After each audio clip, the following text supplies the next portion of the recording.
Hi, good afternoon, everyone. Glad to see that the population is building up on something which is extremely important from the times which we are seeing, whether it is crisis or risk or opportunities. I think we are all here to understand from the industry leaders what is that they are thinking in terms of corporate real estate and facility management. So, welcome to the virtual version of Leadership Forum, which RICS does to make sure that we continue to collect the thoughts and the voices of the industry to ensure that we present that as essential thought leadership to the industry to make sure that they adopt and try and pursue the path of professionalism while they are working in their organization. So, let me introduce the elite panel whom I have. I have Mr. Hari Prasad Hegde, FRICS. He's Senior Vice President and Global Head Operations for Wipro Limited. Unfortunately, because of bandwidth issues, there are challenges with his video. You may not be able to see him. I have Mr. Narayanan Vardarajan, MRICS, Senior Vice President, Head of Property, Standard Chartered Global Business Services. I have Captain Vinod Rajan, Vice President Corporate Real Estate and Workplaces at an MNC, again a large occupier. I have Mr. Ambar Mitra, Regional Head Real Estate and Facilities for Microsoft. I have Mr. Biju AK, MRICS, Director Corporate Real Estate India and APAC for Cognizant. I have Mr. Arpit Mehrotra, Managing Director of Office Services for South India, Colliers International. Mr. Shaju Thomas, Senior Director, Office Services, Chennai Colliers International. It's important, and I must thank Colliers for being the knowledge partner and being able to put up exciting array of very, very thought-provoking questions on this. So before I get into straight away a question and answer mode, given the fact that we are seeing a lot of conflicting news, and when I say conflicting news, whether there is going to be an opportunity for India as a country, uh, on the corporate real estate, we are also seeing a situation wherein rentals are the first thing which people are looking at reducing. So in terms of the things which are shaping up in the CRE world right now, Arpit, may I actually request your take on how you think corporate real estate market is behaving currently and how it is likely to fare, especially with respect to rentals, their mechanisms on the commercial office space, residential, retail outlets. Uh, so let's begin with you, Arpit, with that context. Thank you. Thank you, Nimish, and good afternoon to everyone. Thank you, the fellow speakers on the call and everyone. So, Nimish, like you rightly said, disruption comes in many forms. COVID-19 is the latest curveball, which is business as usual. Economic growth forecast for 2020 may have fallen fast since early March. However, the historical examples of economic slowdown suggest growth may recover rapidly in 2021. Quicker economic recovery should be help us to pick up the property deal volumes, with majority world economies still under the grip of novel coronavirus outbreak and uncertainty on the subject matter.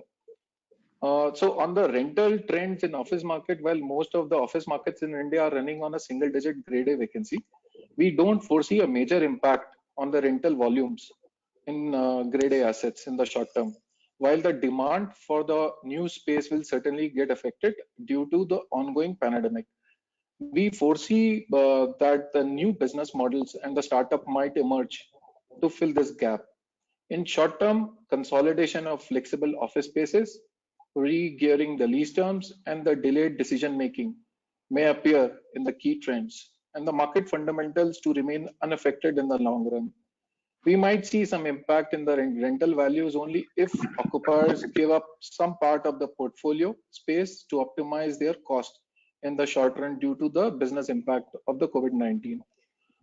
Now, coming down on retail, the retail sector might see a lot of challenges in the business models after it emerges post-COVID. Lockdown has forced people away from their traditional consumption habits, resetting what they would want on the other side.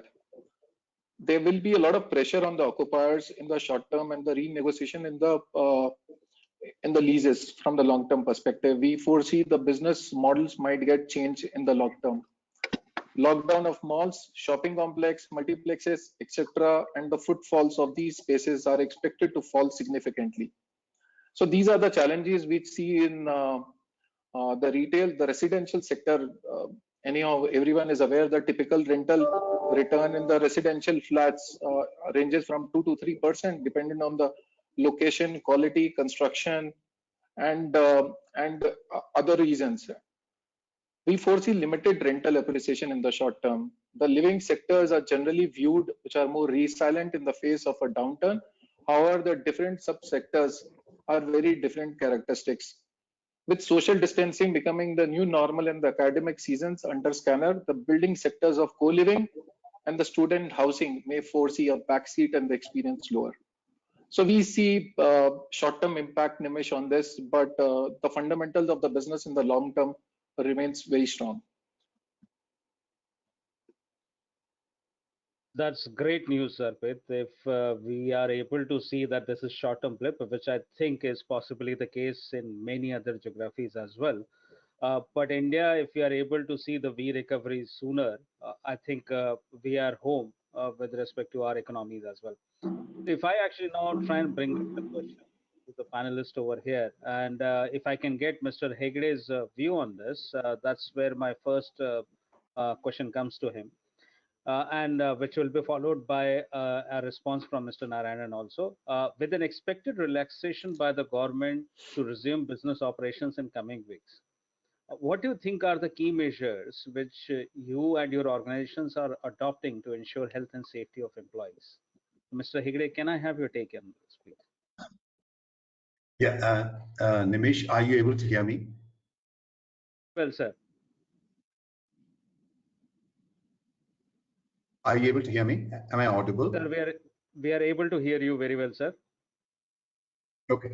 I have a completely a different take, or reasonably a different take than Arpit on the pandemic, as well as on the economy. Though I am not an economist, nor am I an expert on pandemics. Having been deeply involved in our own response to the pandemic, I have a different view, and I would like to state that, because all my answers and all my responses will have that in the background. If you could permit me, I'll quickly sort of state what I think and what we have gathered in terms of both economy and recovery. Nimish. Sure, sir. Sure. Looking forward to. Yeah, some quick points. Even when the lockdown ends, we are not entering a normal world. And it's not like we've had a long holiday and we are back to work as usual. It's not going to be that. Normalcy in social as well as big business activities will happen, or we will enter that phase only when the vaccine is discovered and there has been adequate production of that and it is administered. An estimated time is anywhere between 18 to 24 months. So we are not entering the normal world for another 18 to 24 months. Now I'm talking of just in terms of the way we go about doing business and the way we go about socially interacting with others. In this period of 18 to 24 months, there will be spurts of eruptions of the pandemic. Hence, you will see spurts of lockdown and relaxation. And hence, you will see extreme unpredictable disruptions in this period of 18 to 24 months. And real economic recovery, some views are that they are as far away as 48 to 60 months. When I say real economic recovery, I mean the same trajectory as the pre-COVID getting set moving forward, right? In this period, many businesses will survive and many will wind up. All of us, all the businesses across the sector will have severe cost pressures. There will be very low capex, We're already resetting ourselves, even as an organization, and many others are doing it, right? Every contract will get negotiated or renegotiated or at least reviewed. Cross-border movement will be restricted. Every country will restrict cross-border movement, right?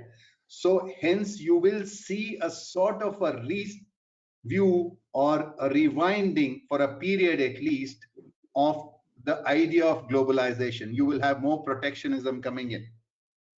And this will also significantly accelerate work from home. When I say it'll get significantly accelerate, what I mean is that it will get universalized. That means earlier you had some large corporations, particularly from the developed economy, do about 16 to 20% of work from home. That will significantly increase, and it will be for both large and small businesses. This is the 18 to 24 months scenario that I visualize, right? Now I'll come to answer your question, and you will see that it is significantly different view than what Arpit has. With that view, my bit about how will we operate post relaxation, I'm not getting into the details. It's being handled by my team that manages facilities, but I will bring out two things. One is, how will we operate our facilities? We have broken that into two parts. One is immediately post lockdown, resumption of work, right? And there are standard operating procedures that are in place and that are getting refined. The second bit is also about how will we operate for the next 18 to 24 months. That's a long period. So how do we operate in that 18 to 24 months?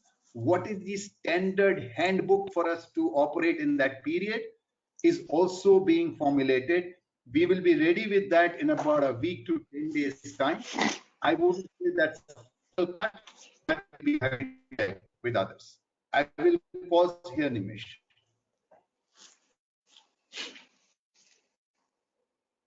Thank you, sir. Thanks a lot for your take. For our attendees who have joined in and recently joined in, may I suggest, in case you have any questions, if you can see at the bottom end of this panel, you have a tab which says questions. You can ask your questions over there. Our team will be working very closely to ensure that those questions are posed to us. In case you want to basically pose it on to a panelist specifically, please mention his name against it so that we can pose the question to him. So that's on the bottom right hand corner of this panel. Mr. Narayan, you heard what Mr. Hegde said. What's your take on this, please?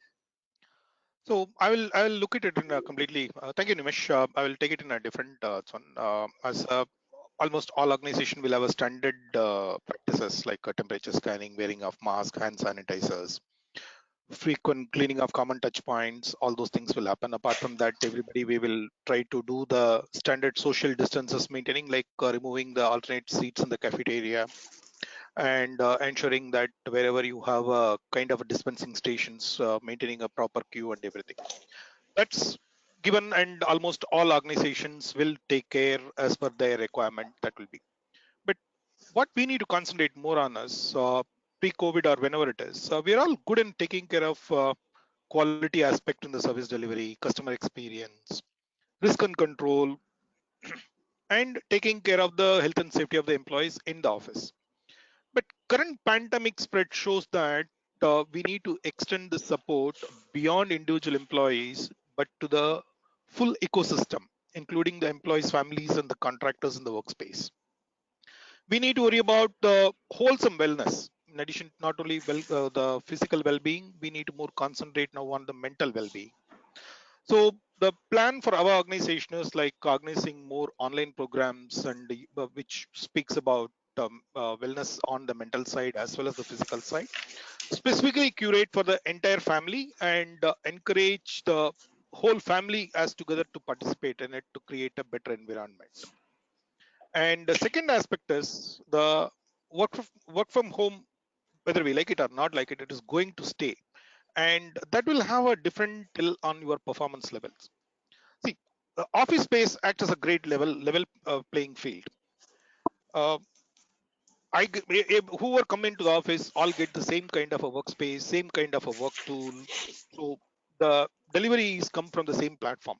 But when I sit at home, many people have a proper setup for the work office. Many may not have even a proper chair to sit in. You will not have a proper place to on the house environment. People staying in a PG, people staying in a small houses may not have a proper work tool or proper network to work on. So now we need to work to ensure that this kind of enablers are managed and provided a proper platform to them to ensure they are able to provide a better performance. Else, you are looking at a despaired performance level, which leads to your health and safety requirements and overall the delivery aspect. So we need to work on these two aspects very carefully.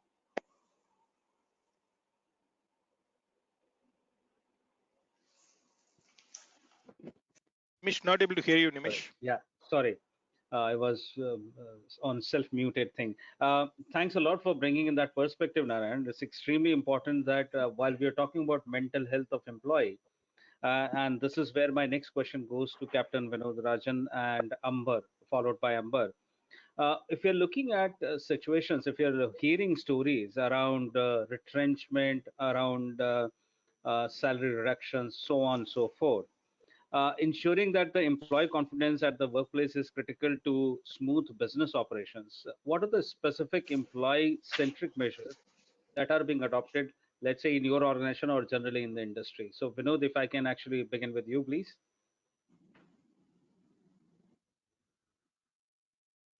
You're Sorry, I was muted. on. Yeah, Yeah, yeah. Nimish, I could hear you. Sorry, I was on mute. Yeah, absolutely. I mean, if you look at it, this is this kind of a situation that we are here today is, I would call it, one of the rarest kind, a massive work from home experiment that is happening, right? And teams are actually awakening to the new realities of working from remotely or working from home. Teams are awakening to the fact that, some of the people are losing their jobs. I've seen, especially in in MSMEs and in companies which are in the travel sector, people are actually losing jobs and they have been asked to go on bench and things like that.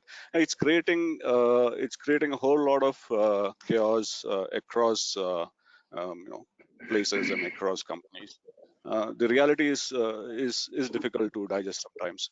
But having said that, there are companies who have taken a step on this and actually trying to mitigate these issues and actually trying to make sure that employees feel safe and secure in terms of their employability.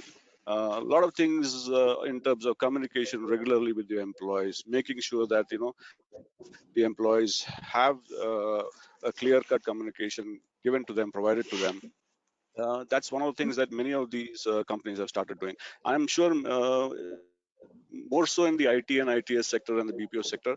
I think there's a lot of work going on in that field, and they're also looking at keeping people motivated, keeping people in good humor. So a lot of things at the back end in terms how the HR deals with people, how HR deals with the problems that people are facing, not at their workplace, which has now become their home. So those are being addressed. Psychological, physical, and other problems are being looked into the companies. But reassuring them, constantly being in touch with them, are some of the things that companies need to do, and I'm sure are doing at various levels. So it's not just short term. Probably there could be pain, and there will be pain in many companies. But long term, I think situation will get better, and things will slowly and steadily move back to getting back and thriving. Yeah, thanks, Vinod. Amber, if I may lead the same question to you, please. What's your take on that? Yeah, I will kind of build upon what Vinod said. What is very important today in today's situation is communicating at regular intervals. Even over communication is better today. Reinforcing people The safety of them and the families come first. Keep the morale up. Try online cooking classes, yoga lessons, and we need to spin positive stories around everything what we are doing. Because today, if you really see, there is a huge fear of insecurity and being disconnected, non-productive feelings, etc. It is very important of being agile at this hour, enabling employees with necessary tools to be productive from home. Also, it's important, what we see is to have empathy towards the new work environment which employees find themselves in. When I say that, we need to be cognizant that we need to schedule meetings with shorter durations and allow employees to take time off in between the day to attend any of their home related tasks. So this is what I feel as industry. These are some of the specific employee centric measures that we really need to look into and adopt. Amber, there are quite a few exciting questions which are coming up, and I can see that there is a very engaged attendee list which we have, and I'm sure we'll come back to those questions later on also. But I think you brought in a very important point. As RICS being the thought leader worldwide in the industry, we have been trying to promote a philosophy of conserving cash and conserving talent. And that's where I think a balance needs to be identified between conserving cash and conserving talent so that the right set of messages are being flowing to the market. So thanks a lot for endorsing that view, Captain Rajan and Amber. That will basically lead me to the next question, which is to Biju and Amber, again you. If I can start with Biju. Since the outbreak of COVID-19, business continuity plan, business process reengineering has become integral to every organization's asset planning. What are the essential elements for a successful business continuity planning, and how do you mitigate those risks? Because earlier, while risk management was an essential part of overall management theories, but till we were hit by this, or till we are hit by, let's say, a flood in Chennai, or till we are hit by a extreme pollution level in NCR, we possibly see those as black swan events. So, how does one mitigate the risk in ensuring that there is a successful business continuity plan? Thanks, Nimish. Nimish, BCP is always an integral part of an organization. In some cases, it has to be in line with the customer whom we work for. Otherwise, most of the organization has a strong, dedicated BCP team who works for addressing the disruptions in the business. So it's important to understand how generally BCP works to bring in the right perspective of the current situation. So what BCP team generally does, they simulate situations or scenarios and prepare a draft mitigation plan and test it continuously for our readiness. So this ensures that every organization has a draft mitigation plan for disruptions which we have already seen or which has been happened in the recent past, or disruptions which human as a social animal can anticipate. But today we are in a unique situation, and none of us has anticipated such a situation wherein we have to enable 100% workforce at home. So as a team, or BCP team today realizes that we need a new BCP playbook to redefine the mitigation strategy or the way we address crisis. So when we come to the question, the essential elements for successful BCP, basically this means how well we do, one, the impact analysis, two, the risk assessment, and formulate a BCP, and fourth one is testing that BCP. We also need to understand the impact analysis has to be in two levels. The first one is it has to be on the enterprise level, wherein we identify the client who has major influence on our business as a whole. The second one is we understand the function, each of the functions, and each of the projects, and prepare a BCP plan. So this is the way we generally we assess, and these are the essential elements of any BCP, and which we need to take along with us always as an organization. And then the second question is mitigating risk. Generally, the risk management principles, we follow the same thing. Wherever we can accept the risk, it's not always same as for the disruptions like what we are talking about. Then avoid risk, of course, this also is not possible. But certain time, we always can pass the risk. May not be a situation like COVID-19. But by and large, we manage the risk and mitigate in line with the risk management principles. I will leave it here, Nimish. Thanks a lot, Biju. Thanks a lot. So, Ambar, if I can have your additives on top of what just Biju said.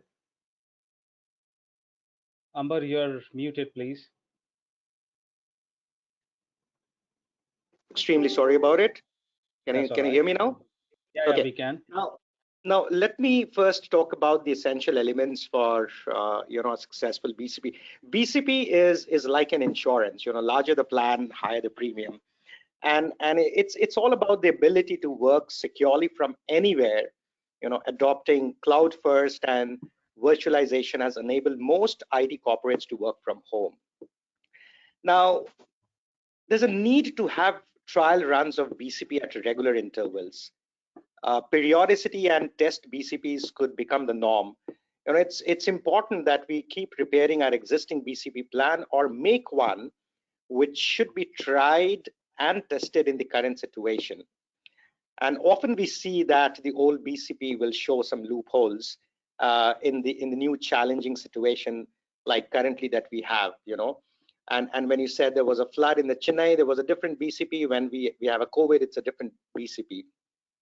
So there needs to be a centralized decision making. We need to have a core team who are connected to the entire team for assignments or checking in on any updates, etc. What we have seen is very critical here is to have faith in the ability of the team to come together in the crisis. If that is not there, then the entire BCP will fall through the crack. And then it's all about establishing an easy protocol. Employees should be confident to follow the easiest way to reach out to the escape or next manager at required times. There has to be easy access to tools for business management. And in this, I will say, last but not the least, is about the vendor management. Ensuring a set of vendors are contracted with SOWs which are flexible and easy to implement quicker and faster. So this, I feel, are the essential elements for successful BCP. And when you talk about how do we mitigate the risk, to me it's only one thing. As the Scouts motto goes, be prepared.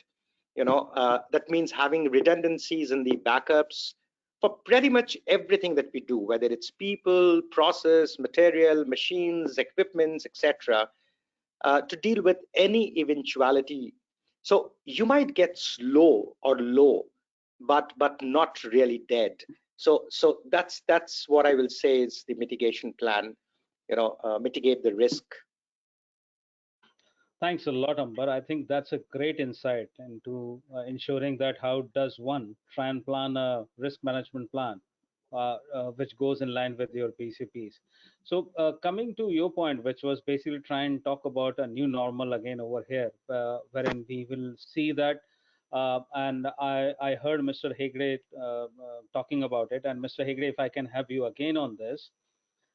When you said 18 to 24 months, the new normal will be basically working from home for most of the people unless the vaccine is administered to a large set of population.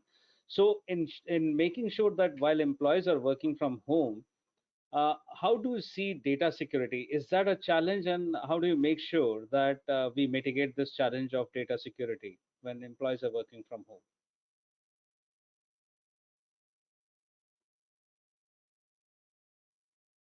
Do we have Mr. Hegde? To respond, Nimish, Yes, sir. Working from home. Yeah, are you able to hear me?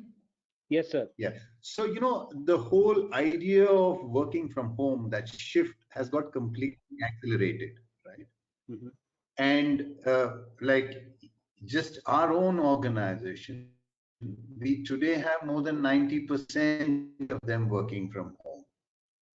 Right, So sir. what's actually happened is that businesses and organizations at the deep end of the pool, and they have learned to swim, right? So, Right. so the issues of data security, yes, there have been increased cyber defenses have emerged. So I don't think that data security is going to be an issue around working from home.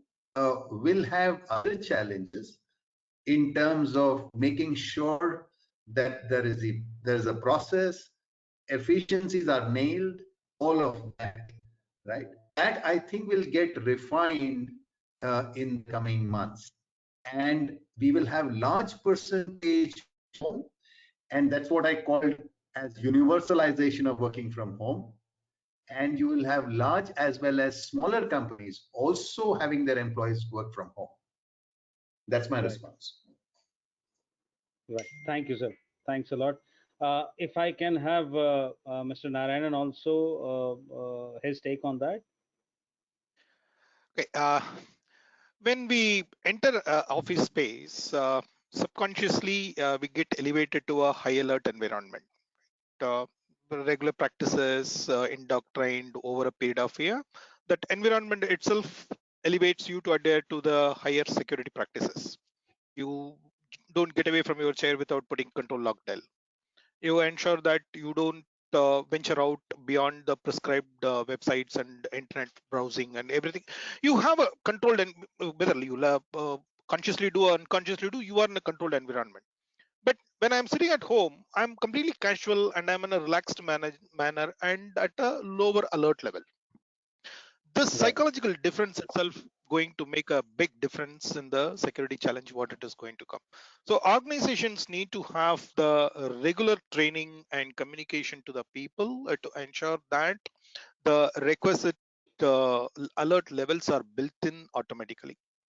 Apart from that, every organization need to put in endpoint protection, strong firewalls, multi-factor authentication, VPN environment with encryption, good telecommunication facility. That's going to be a key differentiator that need to be done.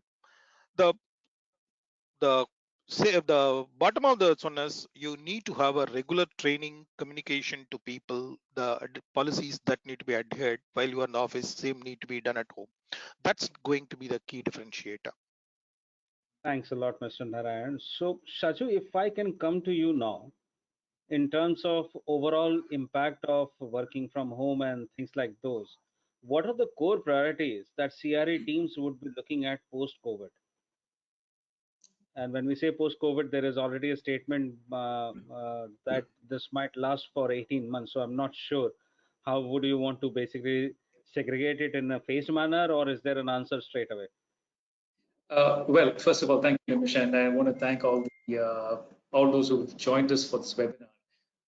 When we began to hear, or when the effects of COVID-19 were beginning to be felt, let's say in the second week of March, we spent a lot of time with the CRE fraternity, and I just got off a call with somebody who said, the job of a facilities manager is anything but routine, and it can't be further from the truth in the current scheme of things. In the earlier stage, during first week of March, second week of March, the CRE team was completely running to ensure that they were able to hire desktops, laptops, internet devices, UPS, the paraphernalia, all that was required for enabling people to work from home. And then a couple of weeks later, it was trying to support these teams and be in sync with business.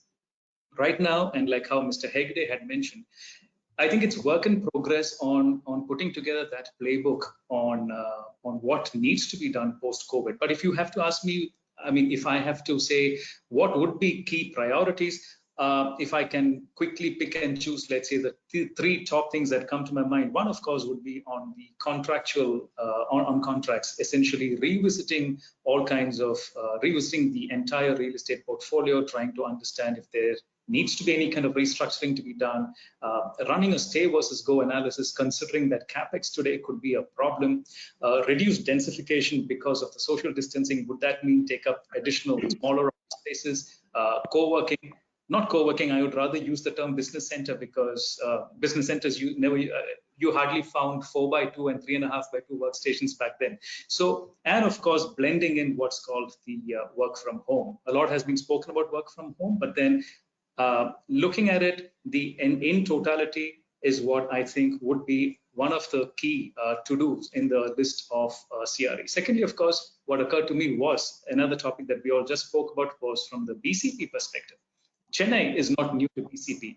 If I can take you back in time, December 2015, we had the once 100-year phenomenon of the rains and floods. 16, we had something called the cyclone Varda. We had the Jallikattu incident. We had the demise of the chief minister, former chief minister. All these events required invoking BCP. And so the CRE fraternity here is very well equipped, are extremely resilient, but then to build in BCP norms for any exigency of sorts is what I think the priority would be on. Finally, and I think this would be most important, and I want to call it wellness. Wellness, I think, is now moving beyond a tick in the box from a EH's perspective. And like Narayan had said, looking at it from a holistic perspective. Now, CREs put their heads together. Strategizing is one thing, but it has always been a challenge. And I'm speaking from the CRE perspective, which is a lot of hard selling has been required to the end user, to the internal customers of CRE teams. We have a lot of loud messages in what I want to call the bathroom etiquette. You've got lots of messages, how to use your, how to use a WC, how to use wash basins and stuff like hand tissues meant for wiping your hands and not for cleaning shoes, right? And we know what is happening from the end user perspective. But however, considering that this affects individuals' lives and individuals' health, I think it will be a lot more receptive. We will start seeing a lot of visual communication on meeting room etiquettes, on dining room etiquettes, on pantry space etiquettes, and so on. So the silver lining, like I said, is essentially there would be a lot more. They would be a lot more receptive in having these. I would think these are some of the top priorities from the CREs in the CRE's diary, and overall, quite a bit of reshift in the paradigm can be anticipated. Nimish. Thanks a lot, Shaju. We are running slightly behind the time, so I'll try and expedite some of those things. So I'll try and club few questions, Arpit. They're coming to you right now, and they seem to be slightly linked to each other. There is a question which is talking about a research being conducted by malls, which says 35% of customers will return in 1 week and another 35% in a month's time. And then there is a question which is talking about an impact on rentals and CAM. Will they be reduced by landlords in view of reduced revenue? So my question to you is, how do you see the impact of this pandemic on the urban real estate through this financial year and possibly the next financial year? Arpit, you're inaudible, please unmute yourself. No, we can't. Can you hear me now, Nimish? Yeah, we can. Okay. Now, firstly, coming down, what is an impact of this? So we foresee a decline in investments in the short term for sure. We see it that post-COVID and how this COVID shape up, we will see how this will come back very strongly. Office sector might come back much faster over the housing sector because that's the norm, and the faster the office will come back, the faster will be the residential market will come back. Construction activities are currently halted. We see new launches and ongoing projects completion expected to take a hit. So these are the challenges which we foresee about it. Now, coming back, the queries about will landlords give the relief? I think this this is a question which has been going down from the last 3 weeks, not even in India, but in fact in the entire Asia Pac, where I have been part of these discussions. Now, what we realize that the governments where the rent reliefs are being given, those countries are providing, those landlords are providing immediately those reliefs immediately to those clients. Remaining, there are certain landlords, one-time landlords and strata sales landlords are even discussing about it. Rest, everyone is in work in progress mode. Few of the responses we have seen it as has come in this manner, that since your servers and building maintenance were already operational, and within the even the small lean team which was operating an asset, even the cost has become higher for them just to manage the building operation charges. So the business was able to work from home because the building was operational, the servers were operational. So we see both sides of views coming in, but yes, once in food clients we hear about it, is talking about it. But in a larger scale, I see in the next few contracts or the new long contracts, other than the force measure, probably from a legal contract, we might see something related to pandemic, which will come much more strongly. Nimish. Thank you. Thanks a lot, Arpit.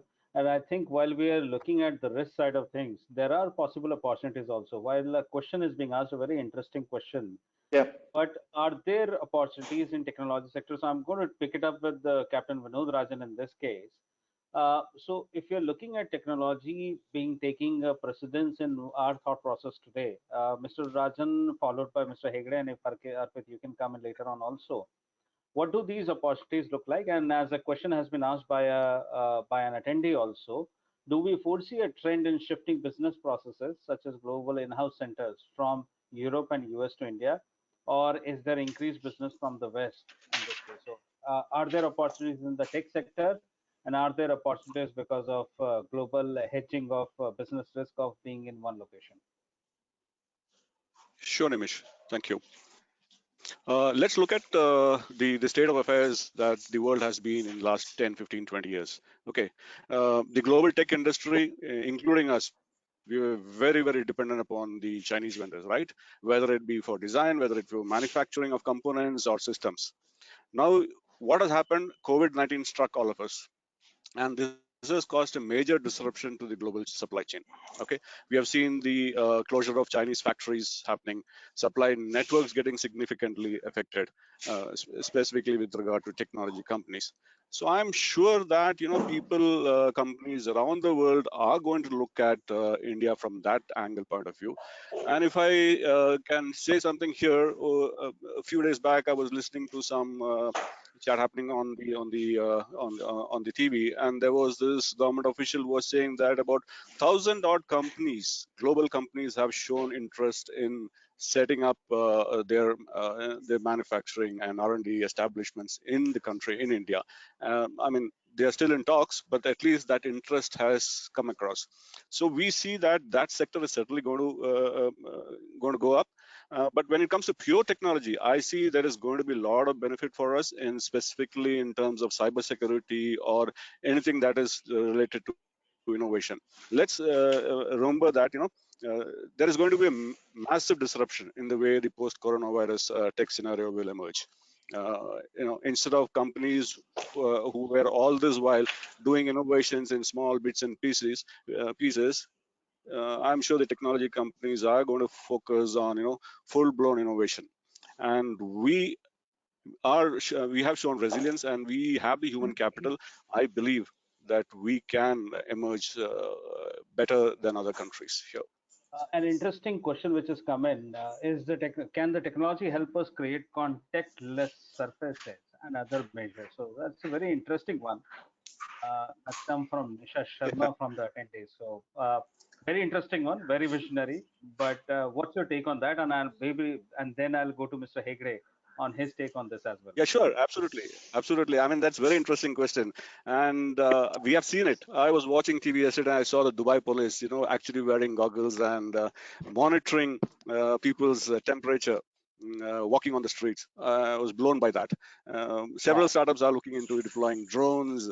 AI is going to take a big thing. We have seen robots being utilized in the state of Kerala, managing patients and delivering certain stuff inside the hospitals. Patrolling public places will be dependent upon AI. I am going forward. I see more such innovations on the anvil. Applying technologies such as machine learning, AR, VR, all that is going to pick up. No doubts about it. Thank you, Captain. So if I can have Mr. Hegde's view on the opportunities on the technology side and some of the businesses coming from these Western countries to us, what's your take on that, sir?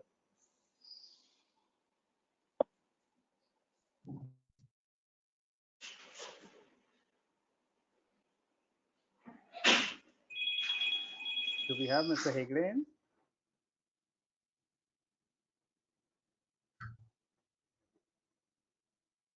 I think he's on mute because I can hear So, him talking. let me break this into two parts. Yeah, are you able to hear me? Yes, sir, very well. Yeah, Nimish, let me break this into two parts. One is that I think there might be a connected question later. Yeah. So one is, will there be a significant opportunity for business flow into India, and will India for such flows, right? Now, let me break that again further into two parts. One is service, particularly tech. India has been a preferred destination, and that will remain to be a major change in that. It won't sort of be more attractive destination, right? So, to manufacturing is particularly in manufacturing. Will India be able to cover those out of China? That's it. While I don't want to sound, there was earlier wave of flow out of what you call businesses out of China, for example, garment. India was not the great beneficiary. So unless we significantly change our act and become a more attractive destination for manufacturing, unlikely we will be able to cannibalize a large part of what flows out of China in terms of. So is there a question on our productivity level? This is on the potential of businesses flowing into India, both services as well as manufacturing. The next question is that the next part of the question is that will we have a large amount of captives, the technology captives that moved into cities like Bangalore and others in the last financial year? My assessment is that there will be a significant freeze on capex and also on inter-country movement. So I see that flow of a significant amount of technology moving into India in FY 2021, my view is that it will be unlikely. Right, sir. I'll pause here. Right. Thank you, sir. Arpit, your take on this? So, Nimish, I will absolutely concur what Mr. Hegde was referring about it. But at the same time, we will go back towards a global financial crisis in 2008, 2009. Whenever these kind of a crisis come in, we see some kind of an opportunity come down to India. One is there are two reasons for it. One is the talent. We have the youngest talent, English-speaking talent in the world currently. Second is your cost towards it. Your cost is much lesser. So if the push is towards reducing your cost, whether you talk about US or Europe, we anticipate some more stuff will come down to India. like Vinod referred about it, that almost 1,000 companies who are in China might are in discussion with government for some incentives. They are working along with government to see where they can come down to India. So again, this is work in progress. But our experience has been that whenever these kind of things happen, unfortunate things happen, there is always a business from a global in-house centers coming down to India. Thank you, Arpit. So, Shaju, if Nimish. I may come to you now, and there are related questions which are being asked by attendees also, and I'm going to reflect them and then try and conclude in a summary as a question to you. There is a question which has come up given the pressure that the companies will face regarding OPEX cost, more consumables, less seat occupancy. What do you suggest companies to deal with the landlords regarding rentals, scam, pressure of cost savings versus sanitization? There is a related question again. Work from home eating into commercial real estate demand given the challenges of productivity, bandwidth, data security issues. Some data predictions on this would be helpful. So my question is, what expectations will CRE teams have from developers, landlords going forward in light of the questions which have just been asked with respect to OPEX cost optimization and issues related to productivity and security issues also?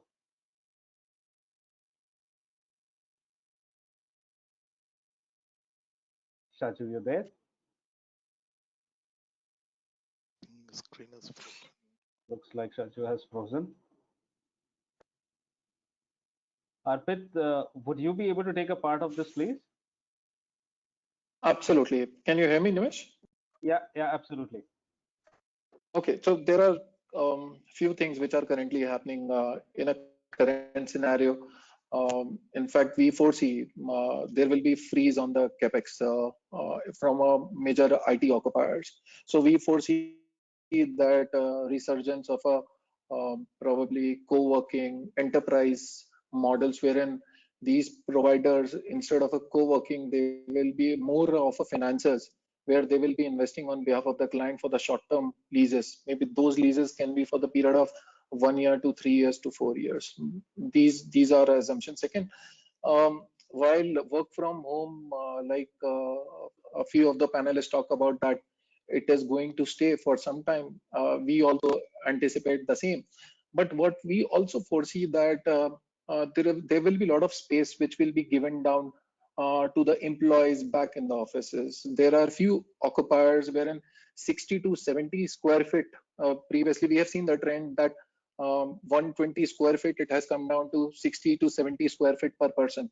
So even if your 20 to 25% of the employees will be on work from home, that space should be, we foresee that in the form of wellness and will be given it back to the employees. So we foresee that the employees engagement and more space can be planned up within the same space.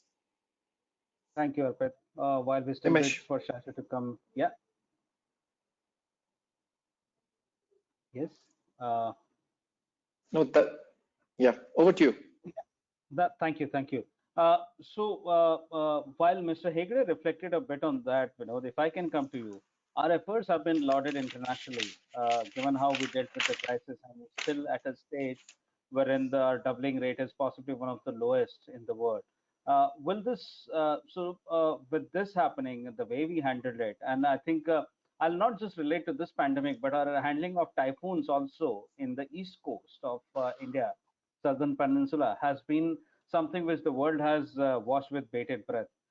Will this translate into India being a preferred outsourcing investment and business destination because the risk profile or the risk management appetite of us handling this is possibly, or risk management approach to for us handling this is much better than rest of the countries? Yes, absolutely. I think we have shown it multiple times the way we have been handling our crisis situations, and this time more so. Whatever said and done, we have been able to showcase a better performance here in terms of managing this crisis, in terms of the number of cases that we have, and some states have done specifically better, especially better. Some have not so, but nevertheless, I think it's been a great effort by everybody and all and sundry, I would say. And will this translate into India being a preferred outsourcing investment and business destination? I think this has been coming not just because of this crisis or the crisis before this in terms of what we face in south of India. I think this has been coming for quite some time now. Let us not forget, 20 years back, all the productions moved to China, right? And then we had this Chinese coming out with the BRI, that is the Belt Road Initiative, which was nothing but a strategy adopted by the Chinese government, involving infrastructure development, investments in approximately about 80, 90 countries across Asia, Europe, and Africa. So what has happened now is everything stands disrupted, and the world is in a place where supply chain is affected, technology companies are facing a backburn, and the most interesting observation here is that the economies with the highest level of exposure to China, either through the supply chain being there, the manufacturing outlets being there, or because of the BRI, are the ones which are the most affected, right? And I'm sure they're going to deleverage their risk. And India is expected to benefit because when businesses will want to de-risk in having too much of all this concentrated in a specific place or specific zone, they will try and diversify and disperse. And not to mention that we have all the factors for great business in terms of human capital, social capital, natural capital, or the physical capital that we have. I'm sure we are going to benefit out of it. Now it's up to us as a country, as political leaders, how we leverage on this and how much we can bring here. Thanks a lot, Rajan. So Biju, and I'll possibly be doing some rapid fire so that we save a bit of time over here. De-densification has been talked about. There are physical changes required to ensure safety and wellness of the people who come into the office. Is there a heavy cost implication, or is there a cost benefit analysis which has been carried out to make sure that this de-densification will work in terms of the immediate reaction to the crisis and immediate reaction to the regulations which will be put into place? Let me start with you, Biju, in this case. Okay, thanks, Nimish. So Nimish, so this de-densification, this actually redefines the workplace metrics. So if you look at all these days, we were talking about space-centric measurements in the real estate, which is going to be, or you will see a shift from the focus from space-centric to human-centric. So all the measurements are going to be human-centric measurements. So the cost benefits which we asked for, I think it's too early to make physical changes of any existing infrastructure, as uncertainty around COVID-19 is still moving towards northeast. So having said that, I can see a couple of, or a list of changes which we can make, which will have cost impacts. But if you think what kind of changes which we're making, so the immediate changes which we can make as using alternate workstations, so that the de-densification or probably 50% of density we can use or operate. But at the same time, see, all these days, most of the organizations have spent their time and effort for bringing the people together or physically together by providing a desk without a partitions, and it's quite a lot of real estate for collaboration and social gathering spaces and many more. So if you look at the alteration of these facilities or these arrangements which is already provided, and shifting or altering to make sure that we don't densify the floor, and we will have a minimum cost for making sure that social distancing is achieved. But if you look at the new offices, we have plenty of avenues. It's going to be a new design, and we can use all the potential or possible avenues to make sure that we operate in a better world. Thank you. I can also comment on the last point, probably, Nimish, on the cost parts here. We also know that the kind of situation we are in today, we all have many industry leaders discussed or talking about the air conditioning system where we are in. So if you wanted to physically change the system which we are currently using, taking more fresh air, as probably 80% of fresh air kind of thing, then the cost of doing these changes is going to be major. Yeah. Thank you, Viju. Yes, Nimish. Amber, you have any take on this? Well, Nimish, I will say that it totally depends on the current layout which the organization is basically working on. Now, suppose if this organization is saying that we give 60 square feet or 80 square feet per person versus an organization which is giving 140, 150 square feet per person. No, for the organization which is at the latter, which is giving 160, 170 square feet per person, for them to create a change may not be, may not cost them, because they have already kind of factored enough space per square feet. And the only thing that now this is the case that we are seeing in a Microsoft, right? If we have to do a test fit out, we are seeing that there is a loss of only 9 to 10% of the space that we have, right? Now, if you say 9 to 10%, then it doesn't come with too much of a cost implication to it, right? We can just change the layout, still maintain 1.8 meters to the 2 meters, and we are set to go. Nimish. Thanks, Amber. While I would have loved to take everyone else's view on this, but given the paucity of time, I'll have to basically move over to the next question, because there are a lot of questions still coming from the attendees, and some of them are pretty interesting.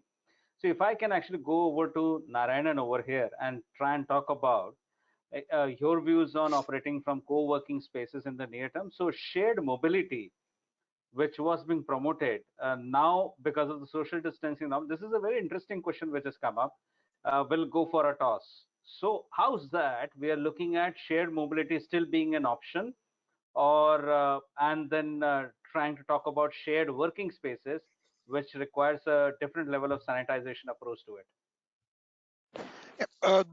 It's a pretty too early stage for anybody to assess the co-working requirement, how we will be, because surely don't know how the new business are going to land in, how your requirements are going to change, because the work from home is going to increase. Obviously, your existing space is going to be available to you to play around. With that, going to go look at co-working solutions, probably very too early, too premature for anybody to decide at this juncture. It may take some more time, at least 6 to 8 months down the line, stability to come in and people to decide how to go about this. That's my understanding. Second, on the shared mobility, what you asked, yes, that's going to be currently with the safe distance maintaining. It's going to be, the governments are saying sedan vehicle, you can have only 2 people, one in the front and one in the back, and bigger vehicle with 3. So it's going to completely change. But work from home, currently, if I'm going to provide 100 people the transportation system, I'm going to look at only 50 people I'm going to provide transport tomorrow, because work from home is going to be 50% if I take it for granted. So it's too premature for anybody to have a concrete view on that. We need to see how the situation evolves, and then accordingly we need to react. Mr. Hegde, if I can have your view on this, please. Yeah. On co-working, again, so I might seem, some bit pessimistic in my remarks even earlier. The reason I'm doing that, and it's actually with a purpose, to drive home that post-lockdown, it is not going to be a normal world. I think we should take that back home, right? And now let me comment on co-working. The idea of co-working in the way it was launched anyway was running out of steam even prior to COVID, right? COVID only accelerates that process. There will be lesser demand for, underscore what I'm going to say, traditional co-working formats. My view is that there will be new formats that will emerge, and that is the opportunity for us to catch as the tailwind in how we go about putting together, commercial office workspace. Over to you, Nimish. Thank you, sir. I think there are many more interesting questions which are coming up, and I'm sorry we are running very short of time. But one question I'll take up in terms of these independent silos like Erythropolis. How do you think the BCP will work in such cases? Anyone who can take this up, please.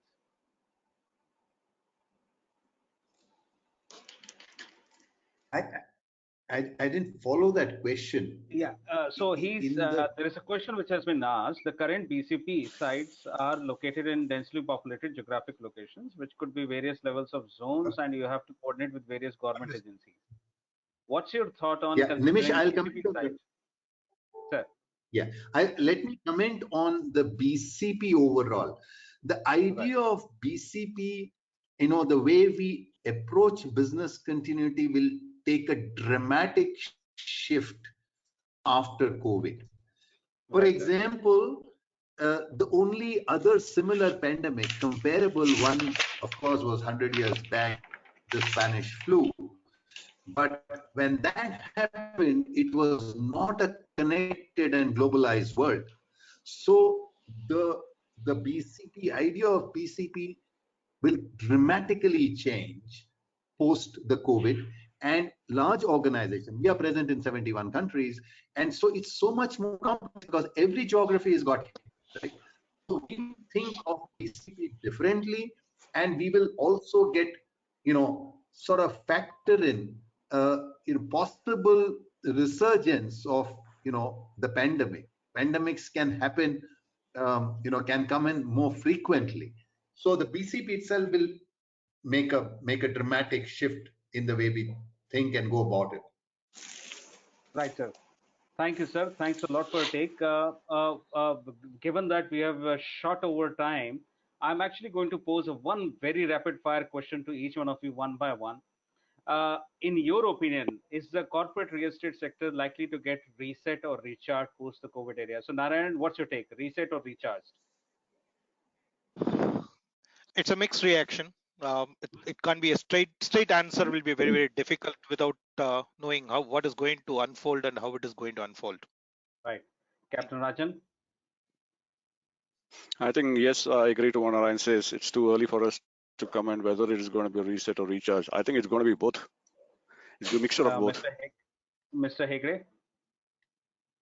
The real estate sector across the breadth is going to go through a very difficult time for the next 12 to 18 years across asset classes.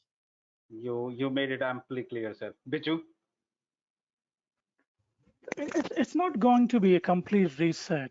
But having said that, irrespective of COVID-19 exist or not, I see some specific changes in the real estate world from an occupier space, upstream, midstream, and downstream. The complete life cycle of a real estate operation, I'm seeing a change. Perfect. Amber? Well, it's going to be a mixed. It's at this point in time, it's a little difficult to say, though agree with what Mr. Hegre said, but it's again, wait and watch, and it can be a mix of both. Right. Arpit? Nimish, I also have a balanced view on this, but certainly it will go towards innovation. Many things will get innovated over a period of a time.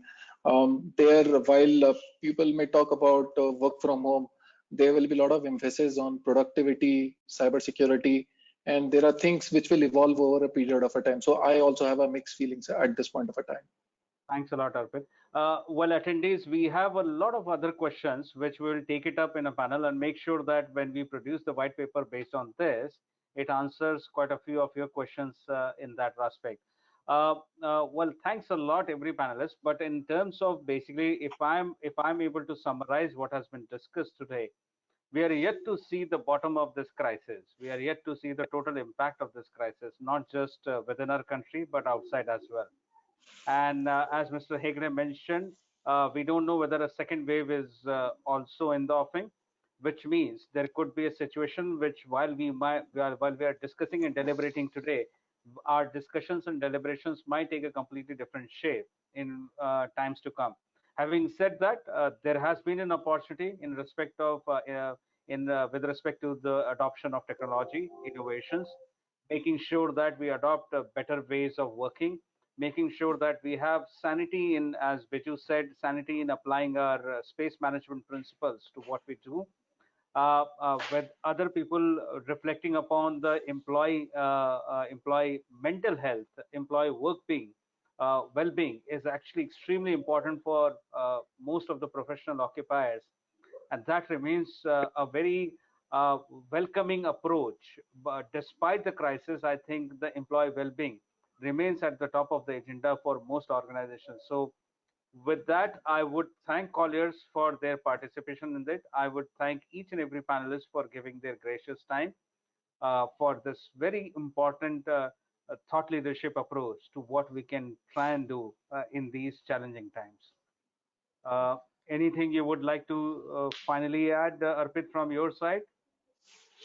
No, Nimish, thank you for this. And I would like to thank you, everyone, panelists, and everyone who has joined this webinar on behalf of the speakers and the panelists. Thank you so much. We will come back to you soon on this with a note. Thank you. Thanks a lot, everyone. Have a great day and hope we see the bottom of it soon.